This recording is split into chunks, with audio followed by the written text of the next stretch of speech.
Our relationship will evolve into an even more strategic partnership. It will deal with ways to cooperate in terms of violent extremism, financing of terrorism, increasing defense capabilities, working on a defense architecture for the region, initially between our two countries, and then looking at how other countries can join.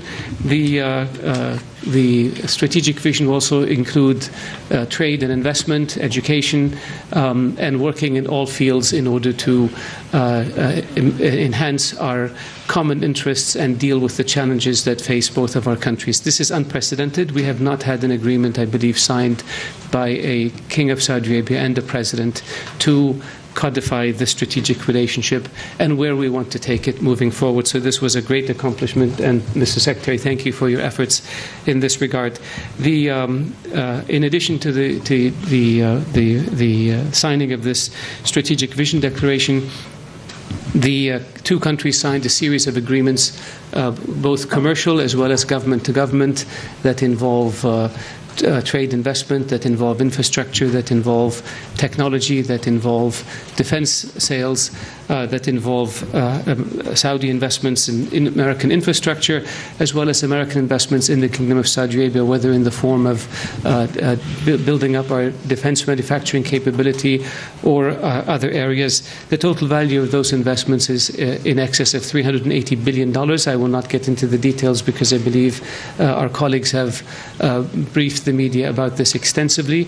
We expect that these investments over the next 10 years or so will provide hundreds of thousands of jobs in both the United States and in Saudi Arabia. They will lead to a transfer of technology from the US to Saudi Arabia, enhance our economy, and also enhance the American investments in Saudi Arabia, which already are the largest investments of anyone. The custodian of the two holy mosques and President Trump had a very, very good and very wide-ranging conversation. They discussed, of course, the challenges facing the region and the world. They began by talking about the bilateral relationship and ways to enhance it and improve it in all areas. They discussed the scourge of terrorism, extremism, terror financing, and how we can work together to eradicate it. They discussed the nefarious activities of Iran and the fact that action has to be taken in order to ensure that Iran does not continue with its aggressive policies in the region, and that Iran adhere to the letter by the agreement made between it and the P5+1 countries, that Iran sees its support for terrorism, adhere to the UN Security Council resolutions with regard to ballistic missiles, and sees its human rights violations, and its interference in the affairs of the country, of the region. They discussed the situation in Syria. They discussed the importance of working towards peace between Israelis and Palestinians. The custodian of the two holy mosques expressed the kingdom's optimism that President Trump, with a new approach and determination, can bring a conclusion to this long conflict. He certainly has the vision, and we believe he has the strength and the decisiveness, and the Kingdom of Saudi Arabia stands prepared to work with the United States in order to bring about peace between Israelis and Palestinians, and Israelis and Arabs. They also discussed the situation in Yemen, and of course they discussed trade and investment. It was they had a great lunch where the conversation actually began before the meetings. The visit, as I mentioned, is a truly historic visit. We are very honored that President Trump chose to come to the Kingdom of Saudi Arabia on his first visit, and we look forward tomorrow to hosting the US GCC summit in Saudi Arabia and the Arab Islamic American summit, which is historic and unprecedented, that brings together the Islamic world with the United States into a partnership and begins to change the conversation from one of enmity to one of partnership. The President is to be commended for his foresight and his vision in taking this very bold and very historic step, which has the potential of changing our world.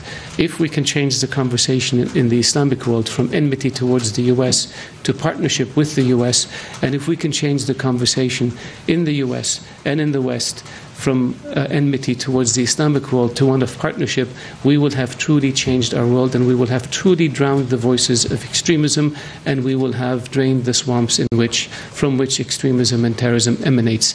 I cannot overstate the importance of such a gathering, and I believe after this visit the President will go to Israel and will go to the Vatican, where he will essentially address the Jewish world and the Christian world and try to bring together the three major monotheistic religions in the world into a partnership, so that we move from any discussion of a conflict of civilization and move towards a discussion of a partnership of civilization. And I want to stop here and thank my friend Rex Tillerson for indulging me for taking up so much time. Welcome to the Kingdom of Saudi Arabia. Thank you for all your efforts, and congratulations on a extremely productive and historic visit.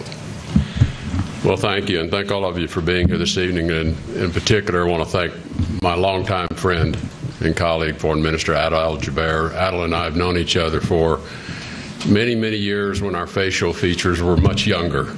We remember those days, but we have remained friends for all these many years and now colleagues. And I'm really proud to be here today with him to talk about this new strengthening of the U.S.-Saudi partnership and relationship. As Adel just described it, today truly is a historic moment in U.S.-Saudi relations. The United States of America, the Kingdom of Saudi Arabia, are really dedicating ourselves to a new strategic partnership, new for the 21st century, and to charting a renewed path toward a peaceful Middle East, where economic development, trade, diplomacy are hallmarks of the regional and global engagement. It's something that we will be working closely together on. This growing partnership is really grounded in trust.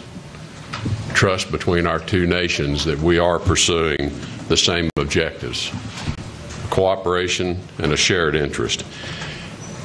The elements of this declaration that was signed today, the Joint Strategic Vision, there are many, many elements. And there's a lot of work now to implement those elements and really put them into motion. And so that is going to require significant ongoing engagement and dialogue between our two nations. And so I think you will find that we will be meeting with a great deal of regularity in order to review how these things are progressing. And that is only going to serve to further strengthen, I think, our cooperation. And also, I think, sends a very strong message to our common enemies. It strengthens the bonds between us, and it does chart this new pathway forward and will guide our path forward. You know, at the core of our expanding relationship really are our shared security interest. America's security at home is strengthened when Saudi Arabia's security is strong as well. And the United States of America, the Kingdom of Saudi Arabia, are embarking on a number of new initiatives to counter violent extremist messaging, as you just heard Foreign Minister Jubeir describe. We're also going to be pursuing new approaches to disrupting financing of terrorism and advancing defense cooperation. Today, the United States and Saudi Arabia are conducting vital new expansions of security relationship that really spans over 7 decades. But I think one of the real hallmarks of today is the economic cooperation.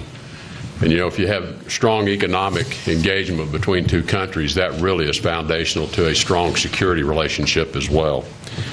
As you heard Foreign Minister Jubeir mention, today we announced 23 foreign investment export licenses, leading to upwards of more than $350 billion of historic direct investment. $109 billion of that is in arms sales to bolster the security of our Saudi partners.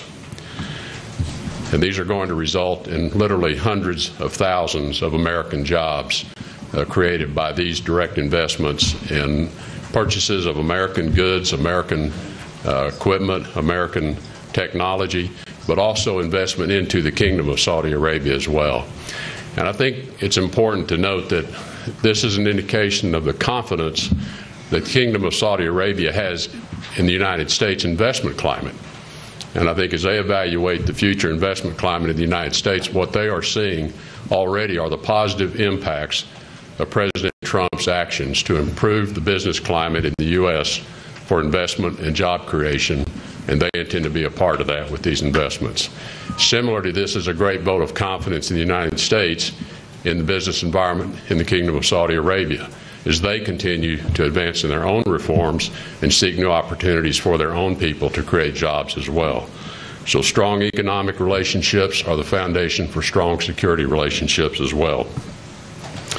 The intended sales of the defense packages in particular fall into 5 broad categories: border security and counterterrorism, maritime and coastal security, Air Force modernization, air and missile defense, cybersecurity, and communications upgrades. And I think you can surely identify in all of these the importance that all of those areas have to U.S. national security as well.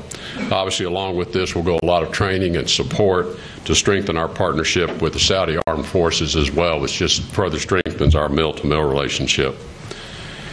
The package of defense equipment and services supports the long-term security of Saudi Arabia and the entire Gulf region, in particular in the face of malign Iranian influence and Iranian-related threats, which exist on Saudi Arabia's borders on all sides. Additionally, it bolsters the kingdom's ability to provide for its own security and contributing to counterterrorism operations across the region. And the important part of this is this huge arms sales package reduces the burden on the United States to provide this same equipment to our own military forces, and will strengthen Saudi security forces for the future so that Saudi Arabia is more capable of carrying a greater share of the burden of their own security, which, as I indicated, is important to the U.S. national security as well. So it lowers the demands on our own military, but it also lowers the cost to the American people of providing security in this region. So extremely important to the future of the relationship, but also to the cost of providing security for American citizens in this region. It does demonstrate the commitment to our partnership with Saudi Arabia, as I indicated, expanding hundreds of thousands of new jobs. I think the other important announcement, which Adel just mentioned, was the new counterterrorism initiative, the new Global Center for Combating Extremist Ideology, which will be opened in Riyadh, will be a Saudi-led hub for defeating extremism in the information space. As you've heard us say often, we have to defeat ISIS on the battlefield, but we really have to defeat ISIS in the cyberspace. This is their recruiting tool. This is how they message to lone wolves around the world. And this center is going to concentrate heavily on how to enter that space from the standpoint of experts that live in this part of the world and understand how to message to those who might be influenced by radical messaging.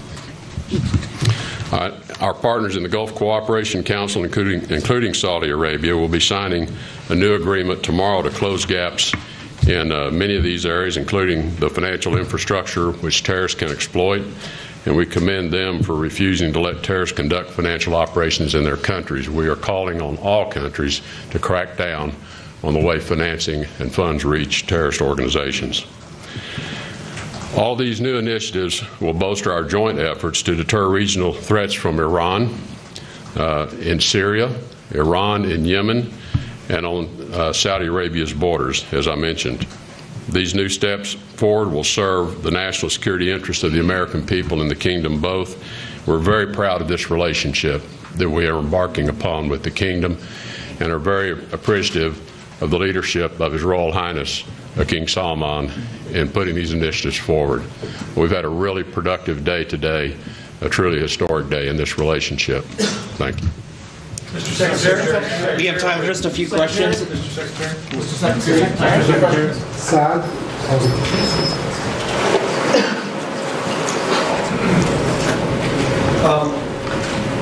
Good afternoon, Secretary Tillerson. My question is, "Together we prevail" is the slogan of this summit, and it's a shared character in both King Salman's character and President Trump. Now, you just said earlier in your briefing that Saudi Arabia and the United States share some objectives. Having said that, are there any crucial and solid actions that will be announced or taken towards Iran's policy in expanding in the region? Well, we are closely coordinating our efforts in terms of how to counter Iran's extremism and its export of extremism, in particular its support for foreign fighters, its payment of foreign fighters, its support of militia that are operating not just in Yemen, but in Iraq and in Syria. We are coordinating carefully around how we view the nuclear agreement, the JCPOA, to be used in containing Iran's nuclear aspirations. It's not just between ourselves and the Kingdom of Saudi Arabia, but as you're well aware, we have a group of like-minded that is focused on Yemen, a group of like-minded that is a coalition of countries focused on Syria.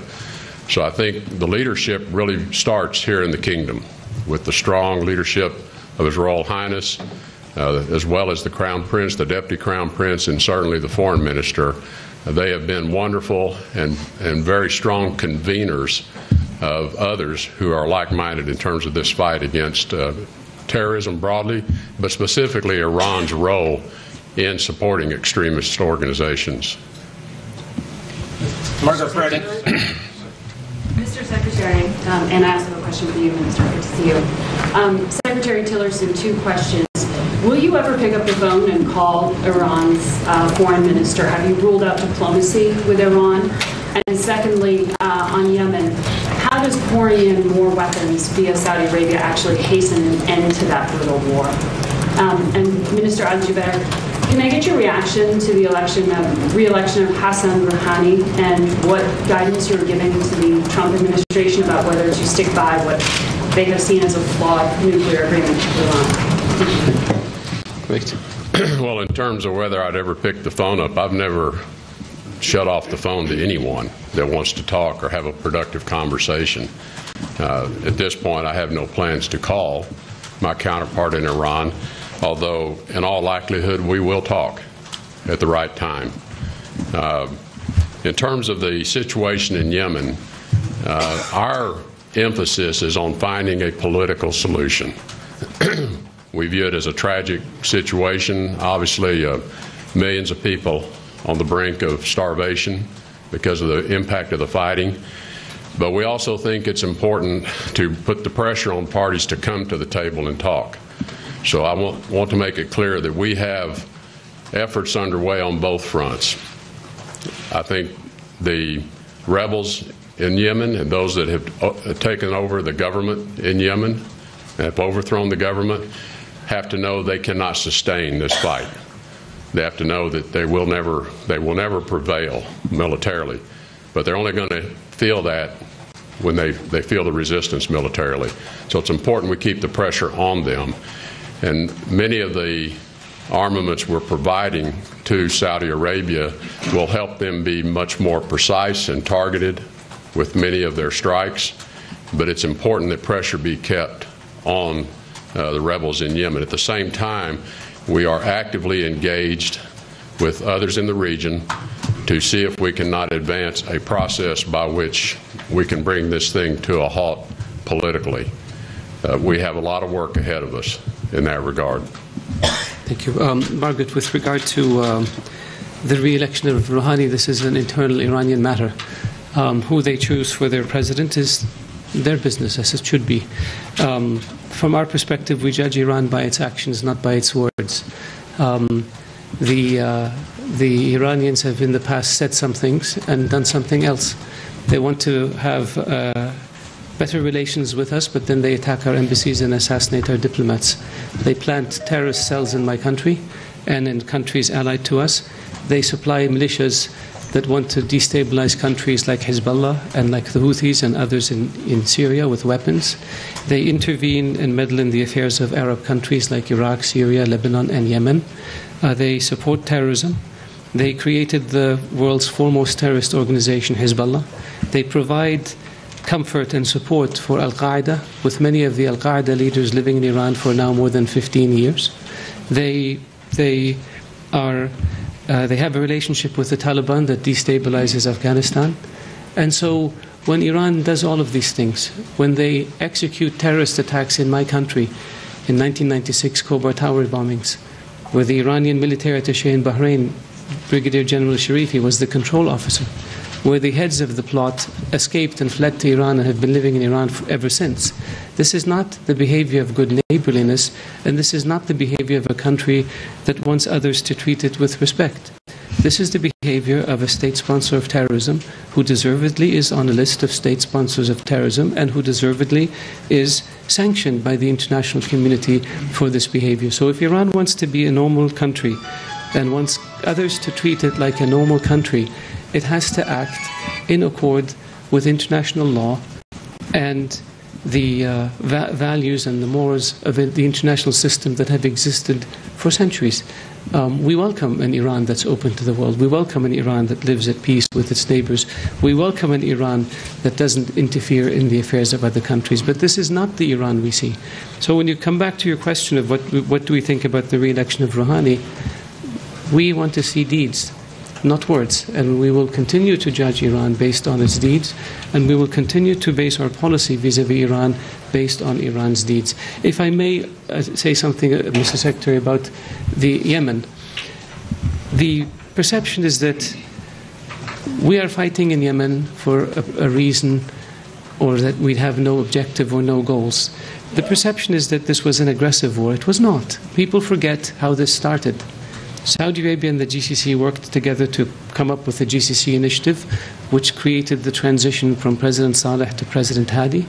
Yemen was in a transitional period. The Yemenis set up what they call their national dialogue, which includes elements of all walks of Yemeni life and all regions of Yemen, women, students, tribal people, different religious sects. And they came up with a blueprint, a vision for what Yemen should look like going forward, a federal system, rights for everyone, and on and on and on. And then they were going to codify that into a constitution. Then the Houthis staged their coup. They attacked the city, they seized the government, and they took total control of a country that is critically important to the security of the region. Now we have a radical militia allied with Iran and Hezbollah in possession of ballistic missiles and an air force that has taken over a friendly government. Friendly government asked for support, we intervened. From day one we have said there is no military solution, the solution is political. The Houthis have to go back to the negotiating table and implement the outcomes of the national dialogue in Yemen. The Houthis are less than 50,000 in a country of 28 million. It is unacceptable that they would be allowed to seize power and get away with it. And so we and a coalition of countries have been fighting to restore the legitimate government of Yemen, which now is in control of 80% of the territory. We have made mistakes, and we have acknowledged those, and we have investigated those. But we have been charged with things that we didn't do. We were supposed to have attacked a wedding that never happened. We were supposed to have bombed the old city of Sana'a, which never took place.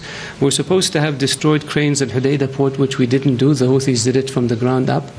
But these charges were leveled at the kingdom and the coalition, and they were not correct. But the image prevailed that we were waging an aggressive war against the country, and the Houthis were made to look like they're victims, when it was they who started this, and it was they who lobbed more than 40 ballistic missiles at our country's towns and cities. It is they who have violated thousands of times ceasefire arrangements that were put in place. It is they who have made 70 agreements and reneged on more than 70 and reneged on every single one of them. Not the coalition, not the legitimate government. When it comes to assistance, Saudi Arabia has been by far the largest provider of humanitarian assistance to Yemen. The areas under government control have no problem distributing aid. The areas that the Houthis control, they steal the aid and they sell it to fund their war machine. The starvation that exists in Yemen exists because the Houthis laid siege on towns and villages and will not allow humanitarian supplies to get in. That's why people are starving, not because of the bombing. The starvation is because the Houthis steal ships coming into Hodeidah and, like I said, sell the products to fund their war machine. We have distributed aid to every area of Yemen that we can. We are running the largest hospital in Sa'da, incidentally, the Houthi capital, the hospital that the kingdom built 30 years or so ago and has been operating ever since in order to help the Yemenis. This hospital has been operating even through the hostilities because we have no enmity against any Yemeni. but we will not allow Iran to fall prey to a radical militia allied with Iran and Hezbollah. We know what that ends up looking like when we look at the past in our region.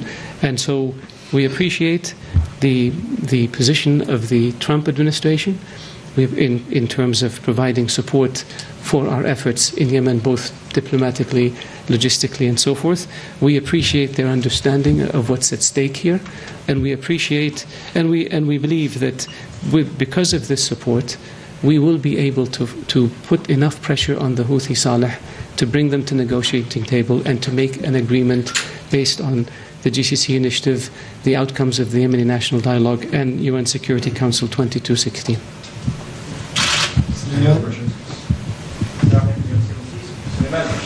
Saudi channel. Your Excellency, Mr. Adil, may you please elaborate more on the Saudi-US vision that was signed today, especially in the technology and education? The